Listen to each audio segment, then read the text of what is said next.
से भागे, भाग करके भोले बाबा के पास में पहुंचे। भोले बाबा से कही बाबा मैया सती तो नहीं रही। बोले क्या हुआ? अरे भैया अरे नए फल की देर लगाई।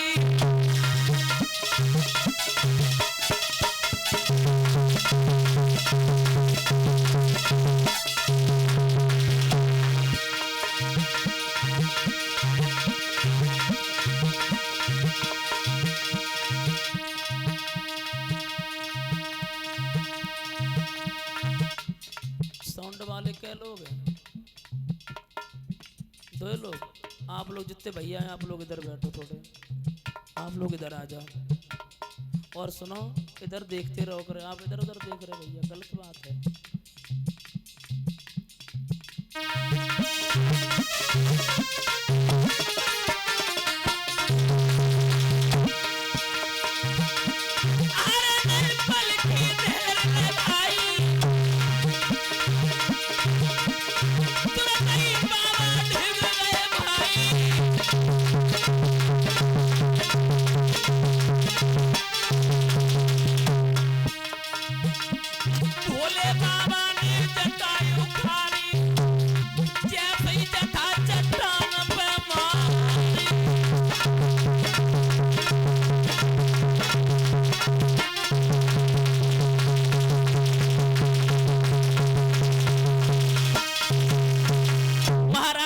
जैसे चट्टान पर मारी तो उसी समय महाराज हुआ क्या, एक वीर भृत्य प्रगटाया।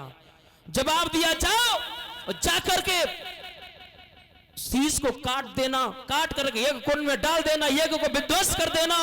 मेरे श्रोता बंधुओं जैसी इतनी आज्ञा सुनी, आज्ञा सुनने के बाद में हुआ क्या, यज्ञ स्थल में जाकर के जब पहुंचे कि पीरों के और शीशे काट डाले और प्रभु की डारी नोच डाली और दक्ष का शीश काट डाला। बैल थी पारी उतारी।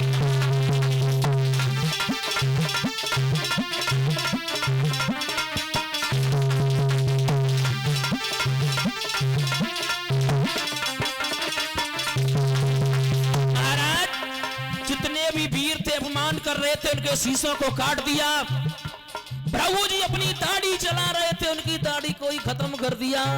अरे भैया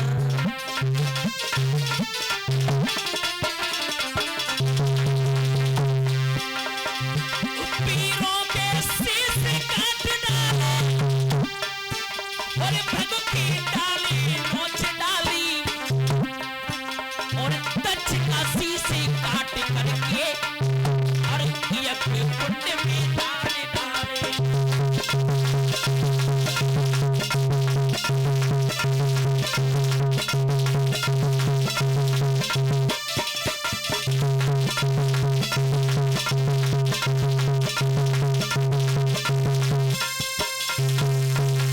मेरे कथा के प्रेमी सज्जनों, वहां पर दक्ष प्रजापति का शीश काट करके माताओं उसी यज्ञ कुंड में डाल दिया। अब तो वहां पर भगदड़ पड़ी है। मेरे कथा के प्रेमी सज्जनों, एक विद्वान कहता है भोले बाबा को क्रोध आ गया।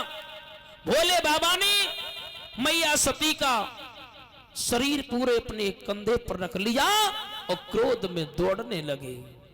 जब दौड़ने लगे सभी देवतागण मन में विचार करने लगे कि जब भोले बाबा अपनी पत्नी को उतना प्रेम करते हैं तो आगे आने वाला है कलयुग। कलयुग में लोग अपनी पत्नी को छोड़ेंगे भी नहीं। तो मेरे श्रोताओं मन में विचार किया। एक विद्वान कहता है भगवान ने चक्र को आदेश किया और एक नहीं सती मैया के 9 खंड की। एक विद्वान कहता है यहीं से 9 देवी शुरुआत हुई है। केस गिरे जाके कलकत्ता में तो कालका माई कहलाई माताओं, यहीं से 9 देवी प्रकट हुई। एक विद्वान कहता है और एक विद्वान ये कहता है कि मैया ने यज्ञ कुंड में गिर करके अपने प्राणों को त्याग दिया। एक विद्वान कहता है अपने योग बल के द्वारा प्राणों को त्यागा। एक विद्वान कहता है अपने प्राण खींच करके उस यज्ञ कुंड में डाल दिए। जैसा भाव समझना चाहे वैसा समझ ले। मेरे कथा के प्रेमी सज्जनों, भोले बाबा को जब मनाया, क्योंकि यज्ञ कभी अधूरा नहीं छोड़ा जाता है, कभी भी कोई भी यज्ञ करे उस यज्ञ को पूर्ण करना तो ही यज्ञ करें, नहीं तो यज्ञ करे नहीं, जो यज्ञ पूर्ण नहीं करता उसे पाप लगता है।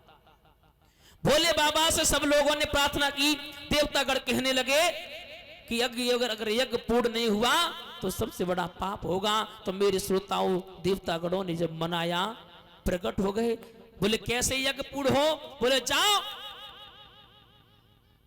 यज्ञ पूर्ण कर लो। बोले प्रभु यज्ञ पूर्ण कर तो कर कैसे ले, क्योंकि उसका शीश नहीं है, आहुति कैसे देगा? बोले जाओ, जो भी मां अपने बच्चे को पीठ दिए हुए सो रही हो, उसी बच्चे का शीश काट करके और लगा देना, यज्ञ को पूर्ण कर लेना। माताओं, ऐसी कौन सी मां होगी जो अपने बच्चे को जन्म दे करके और पीठ दिए हुए सो रही हो?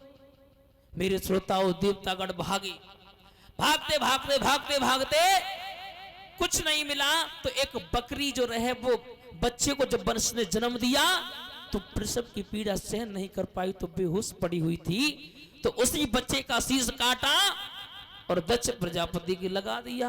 और महाराज जब यज्ञ को पूर्ण किया, यज्ञ जब पूर्ण हुआ तो महाराज माने बम भोले ना कह के बब बब करके जब जयकारा मारो तो महाराज ये बम भोले का जो जयकारा है वो वहीं से प्रारंभ हुआ है। बोलिए बम भोले की, बोलिए संत समाज की। दक्ष प्रजापति ने 108 परिक्रमा किए और महाराज हाथ जोड़े, प्रभु मुझे माफ कर देना, आज के बाद ऐसी गलती नहीं होगी। बोलिए गोविंद भगवान की। आए एक छोटा सा